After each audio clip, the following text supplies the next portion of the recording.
안녕하세요. 매일 새로운 사연을 전하는 읽어주는 사연 라디오입니다. 구독과 좋아요, 많은 공유 부탁드립니다. 오늘의 사연 시작하겠습니다. 안녕하세요. 결혼한 지 3년 만에 이혼한 30대 여성입니다. 이혼한 지는 이제 막 반년이 넘었고요. 그런데 여전히 저도 모르게 왜 나한테 이런 일이 생겼을까 하고 상념에 빠지곤 해요. 살다 보면 한 번쯤 똥 밟는 날도 있는 거라고 그렇게 생각하고 잊어버리려고 하는데 그게 생각만큼 쉽지가 않거든요. 그래서 차선책으로 선택한 게 남들에게 제 이야기를 해보는 거예요. 후련하게 부정적인 감정을 털어내는 것도 꽤 괜찮은 방법 같아서요. 남편을 만나기 전, 저는 대기업은 아니었지만 그래도 비교적 이름난 회사를 다니던 직장인이었습니다. 커리어에 대한 욕심이 있다 보니 주변은 둘러보지 않고 오로지 경주마처럼 앞만 보고 달리는 사람이었고요. 그리고 그렇다 보니 결혼은커녕 연애 한번 제대로 해보지 못하고 어느새 30을 넘겼는데 그럼에도 불구하고 급하다는 생각은 안 들대요. 그래서 나는 결혼하고는 크게 인연이 없는가 보다 했었는데 생각지도 못한 어쩌면 평생 나와 같이 늙어갈지도 모르겠다 생각했던 단짝 친구가 어느 날 갑자기 시집간다며 청첩장을 주는 게 아니겠어요? 정말이지 그때 제가 받은 충격은 뭐랄까. 누구보다 빨리 앞으로 달려나가고 있다고 생각했는데 어쩌면 나만 뒤처지고 있었던 건 아닐까 싶은 게 그리고 그때부터 정말 마음이 조급해지더라고요. 나도 더 늦기 전에 내 짝을 만나야 한다 뭐 그런 나름대로 강박이 생긴 것처럼 말이죠. 그런데 그런 제 마음을 제 후배가 눈치라도 챘던 건지 자기가 아는 오빠 중에 너무 괜찮은 사람이 있어서 그런다며 소개팅 자리를 만들어 주었고 그렇게 만나게 된 사람이 남편이었어요. 남편은 당시 식당에서 일을 하고 있었는데 말하기로는 시부모님이 향후 몇 년 이내에 은퇴를 하실 예정이고 그러면 자기가 물려받게 될 거라고 했습니다. 그래서 원래는 주말에만 도와드리곤 했었는데 저와 만나기 얼마 전 아예 회사를 관두고 식당 일에 뛰어들었다고 하더라고요. 그러면서 자기 이야기를 늘어놓는데 솔직히 처음에는 좀 별로다 싶었어요. 제 이야기를 들어주기보다는 자기 얘기를 하기에 바쁜 사람 같았으니까요. 하지만 대화를 좀 더 나눠보니 가족애도 있고 책임감도 있고 속이 깊은 사람 같더라고요. 그래서 남편이 한 번 더 만나고 싶다 했을 때 그러자 했네요. 그리고 그 이후로 몇 번의 만남을 더 갖게 되었고 그 인연이 이어져 부부의 연까지 맺게 되었죠. 남편과 결혼하던 당시 시댁에서 2억을 해주셨고 친정에서도 그와 비슷한 수준으로 지원을 해주셨습니다. 거기에 플러스로 남편은 남편대로 저는 저대로 모아둔 돈이 있었기에 솔직히 부족함이나 어려움 없이 신혼생활을 시작할 수 있었죠. 하지만 모든 것이 원만하게 흘러가는 듯했던 저희 결혼 생활이 조금씩 삐그덕거리기 시작한 건 생각지도 못한 신우가 저희의 일상에 등장하면서였습니다. 남편에게는 위로 6살 많은 누나, 그러니까 신우가 있었는데 저는 결혼식 당일을 제외하곤 한 번도 신우와 따로 만남을 가져본 일이 없었어요. 남편이 몇 번이나 자리를 만들어 보려고 했었지만 매번 이런저런 이유로 신우가 약속을 파토냈었거든요. 그리고 솔직히 저는 그런 일들이 몇 번 반복되고 나니 남편에게 말은 못했지만 신우가 나를 싫어하나 뭐 그런 생각도 들대요. 그리고 신우 쪽에서 자꾸 약속을 파토내는데 저라고 그래도 만나요 만나요 하고 매달리는 것도 웃긴 것 같고 그래서 뭐 보게 되면 보는 거지 하고 내버려뒀더니 정말 결혼식 당일이나 되어서야 만나게 되었답니다. 그런데 다들 아시겠지만 결혼식 당일에 신부였던 제가 무슨 정신이 있어서 신우를 챙길 수가 있었겠어요? 남편 누나라니까 인사하고 뭐 그게 다였죠. 그리고 신혼여행 다녀와서 시댁에 인사를 갔던 날이었습니다. 어머님이 저더러 집에 가면 신우한테 전화 한 통 해주라면서 결혼식 당일날 제가 자기를 본체만체 하더라며. 벌써부터 기어오르려고 드는 건지 뭔지 모르겠다. 한두 살 차이도 아닌데 어떻게 윗사람 대우를 안 해주냐 하며 서운해했다대요. 듣고 있는데 정말 황당했습니다. 그런 말을 하는 신우도 그런 신우한테 따끔하게 한마디 해주시진 못할 망정 오히려 말을 전하시는 어머님도 솔직히 얼마나 실망스러웠는지 몰라요. 하지만 그때만 하더라도 이제 갓 시집 온 입장이었던 만큼 제 목소리를 크게 내고 싶은 생각은 없었습니다. 그래서 그냥 어머님 말씀대로 신우에게 전화했고 그날 신경 써드리지 못해서 죄송하다 했더니 자기가 이번만큼은 그냥 처음이라 뭘 몰라서 그랬다 생각하고 넘어가겠다나요? 그런데 지금 생각해보면 애시당초 그때부터 아니다 싶은 건 아니라고 말을 했어야 하는데 제가 너무 순진하고 바보 같았어요. 아무튼 그런 일도 있었지만 그게 저와 남편의 결혼 생활에 어떤 영향을 미쳤던 건 아니었어요. 적어도 저는 그렇게 생각했죠. 하지만 결혼하고 1년쯤 됐을 땐가 신우가 시부모님 댁으로 들어간다고 하더라고요. 그런데 시매부랑 다 같이 들어가는 게 아니라 신우만 시조카를 데리고 들어간다는데 혹시 무슨 일이라도 있는 거냐는 제 질문에 남편은 그런 건 아니고 시매부한테 일이 있어서 당분간 떨어져 지내게 되었다면서 제가 신경 쓸 일이 아니라고 말 그대로 쓸데없는 관심 갖지 말라는 식으로 말을 하는 거예요. 그리고 저희 남편이 저한테 그런 식으로 말을 한 적이 거의 없었거든요. 그래서 좀 놀라기도 했고 어떤 의미로는 정말 더 신경이 쓰이대요. 저한테 꼭 뭘 감추는 것 같았으니까요. 그리고 아니나 다를까 역시나 거기엔 저만 모르던 비밀이 있었어요. 바로 신우의 이혼 소식이었죠. 그리고 그 이혼의 이유가 심해부의 바람이라는 걸 알게 되었을 땐 제가 개인적으로 신우를 어떻게 생각하는지 그걸 떠나서 그냥 신우가 안 됐더라고요. 그리고 그 과정에서 알게 된 게 신우가 심해부랑 결혼하게 된 것도 심해부가 결혼해달라고 열렬히 신우를 쫓아다니고 뭐 그랬던 게 아니라 두 사람이 술 먹다 하룻밤을 같이 보냈는데 신우가 그만 임신을 했었다대요.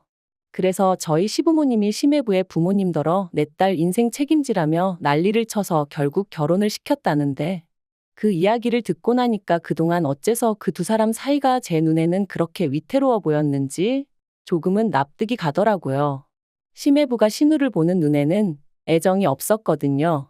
심지어 명절이나 시부모님 생신처럼 온 가족이 모인 자리에서 무식하다 교양 없다 해가며 대놓고 무시하기도 일쑤였고 아무튼 그런 두 사람이었으니 이혼 소리가 나왔을 때 놀라지 않았던 건 결코 저뿐만은 아니었을 겁니다. 매달 양육비 60만 원씩 받는 조건에 재산이랄 게 없어서 신우 앞으로 떨어진 것도 없었고 그나마 위자료로 700만 원인가 받았다는데 들으면 들을수록 신우가 참으로 짠하대요. 그리고 상황이 그랬으니 시부모님께서 신우더러 시조카를 데리고 집으로 들어오라 하신 거였고요. 그런데 솔직히 여기까지야. 시부모님이 당신들 딸 챙기겠다는데 제가 무슨 말을 할 수 있었겠어요? 저희 친정부모님이라도 그러셨을 테고요. 하지만 제가 이해할 수 없는 건 남편이 보여준 태도였어요. 남편이 도대체 어디서 뭘 듣고 왔는지 자기가 심해부의 역할 그러니까 시조카 아빠 역할을 자처하기 시작했거든요. 남편은 일주일에 6일을 식당에서 일했고 저는 다른 직장인들과 마찬가지로 평일에 일하고 주말에 쉬는 스케줄이었다 보니 저희가 같이 쉬는 날은 일요일 하루가 전부였어요. 그래서 일요일이면 저희는 늘 어디로든 떠났습니다. 서울 근교로 드라이브를 떠나기도 했고 때로는 서울 시내에서 유명한 식당이나 카페를 돌아다니며 연애할 때와 별반 다르지 않은 시간을 보냈죠. 그런데 신우가 시댁으로 들어온 이후로 남편은 걸핏하면 어딜 가든 시조카를 데리고 가고 싶어 했어요. 게다가 장소나 일정도 7살 난 남자아이가 무엇을 좋아하는지에 맞춰지기 시작했달까요? 그리고 저라고 처음부터 반대를 했던 건 아닙니다. 남편이 쉬는 날엔 신우가 식당에 나가서 시부모님을 도와 일을 했으니 제가 생각해도 시조카가 좀 쓸쓸하겠구나 싶어서 처음엔 남편이 하자는 대로 따라줬었죠. 그런데 그렇게 한두 달 시간이 흐르고 나니까 일단 쉬는 날이 쉬는 날처럼 느껴지지가 않았고 이러다 우리 둘만의 시간은 언제 가질 수 있을까 싶은 게 남편에게 점점 서운한 마음이 들더라고요. 또 한편으론 어린애를 상대로 이런 생각을 하는 제 자신이 한심해서 스스로에게 짜증도 많이 났죠. 아무튼 고민 끝에 결국 남편에게 이제 시조카를 데리고 나가는 건 그만했으면 좋겠다고 어렵게 말을 꺼냈습니다. 그런데 남편은 저더러 지금 어린애를 질투라도 하는 거냐며 유치하다 하더니 그러면 저는 혼자 집에 있으라대요. 자기는 어쨌든 시조카가 안쓰러워서 나 몰라라는 못하겠다면서 말이죠. 그리고 전 이런 남편의 반응에 꽤 충격을 받았습니다. 하다못해 저를 어떻게든 달랜다던가 설득을 한다던가 그런 과정도 없이 저랑 시조카 중에 시조카를 딱 선택했다는 자체가 너무 서운했거든요. 그리고 그날 이후로 정말 저는 혼자 집에 남았고 남편은 시조카를 데리고 나가더군요. 그런데 그 상황 자체보다 더 황당했던 건 바로 그 다음 주부터는 신우까지 합세하여 셋이 외출을 했다는 거예요. 사실 신우가 일을 하니까 시조카 혼자 있게 하기가 뭐해서 남편이 데리고 다녀도 뭐라고 안 했던 건데. 남편이랑 시조카 그리고 신우까지 누가 보면 셋이서 한 가족인 줄 알게끔 그렇게 주말마다 나가니 어처구니가 없더라고요. 그래서 남편한테 이제 보니 신우도 쉬는 거고 그럼 신우가 시조카를 챙기면 되는 거지 당신까지 같이 나갈 필요가 있냐니까. 여자 혼자 애 데리고 다니면 사람들이 무시한대요. 그리고 신우가 지금 심리적으로 많이 위축되어 있기 때문에 남자인 자기가 옆에서 같이 다녀줘야 안심을 한다나요? 정말이지 듣는데 기도 안 차더라고요. 제가 남편더러 말도 안 되는 소리 좀 하지 말라고 했어요. 삼촌으로서 조카 챙겨주고 동생으로서 누나 챙겨주고 그러고 싶은 마음은 알겠지만 남편 역할부터나 제발 좀 똑바로 하란 말과 함께요. 그런데 이 이야기가 어머님 귀에 들어갔고 저는 정말 말 그대로 호되게 욕을 먹었습니다. 어머님께서 저더러 왜 이렇게 신보가 못돼 먹었냐면서 남매 사이를 갈라놓으려고 하는 거냐며 정말 실망이라셨거든요. 그래서 제가 어머님한테 제 입장도 이해를 좀 해달라고 하소연을 했습니다. 남편이 식당일 마무리하고 집에 오면 11시고 그럼 저희는 1시간도 채 같이 보내지 못한다. 그러다 만나는 게 일요일인데 언젠가부터 신우랑 시조카까지 남편이 챙긴다고더니 정작 부부로서 저희가 같이 함께 보낼 시간이 없다. 어머님도 여자고 아내이시면서 이런 제 마음은 왜 이해를 못 해주시냐. 그리고 저는 솔직히 제가 이렇게까지 이야기를 하면 어머님이 미안하다. 내가 미처 거기까진 생각을 못했다. 내가 네 신우고 네 남편이고 알아듣게 잘 이야기해보겠다. 뭐 이런 식으로 나와주실 줄 알았어요. 그런데 제가 드라마를 너무 많이 봤던 걸까요? 아니면 이상과 현실을 구분 못하는 바보 천치였던 걸까요? 어머님이 보여주신 반응은 제 예상과는 완전히 달랐습니다. 저더러 나는 여자고 아내고 그런 건 모르겠고 내 새끼들이 가깝게 지내는 게 좋다. 누구건 간에 내 딸한테 상처 주는 꼴 이제는 못 본다. 그게 내 며느리라고 해도 나는 용서 못한다. 도무지 대화가 통하지 않는다는 게 이런 거구나 싶었어요. 그래서 어머님 뜻 잘 알겠다고 그러고 집으로 돌아왔습니다. 집에 돌아와 곰곰이 생각을 해봤는데 도무지 감당을 못하겠더군요. 막말로 신우가 재혼을 하지 않는 한 언제까지라도 이런 생활이 이어질 것만 같았고 그럼 도대체 우리 애는 언제 갔지? 그런 생각도 들고 설령 제가 애를 낳는다고 한들 우리 애가 시조카한테 치이지 말란 법이 있나 싶기도 하고 생각할수록 말 그대로 머리가 터질 것처럼 아팠어요. 그리고 그렇게 며칠 동안 어디다 말도 못하고 혼자 끙끙 앓다가 결국 남편에게 헤어지자 했습니다.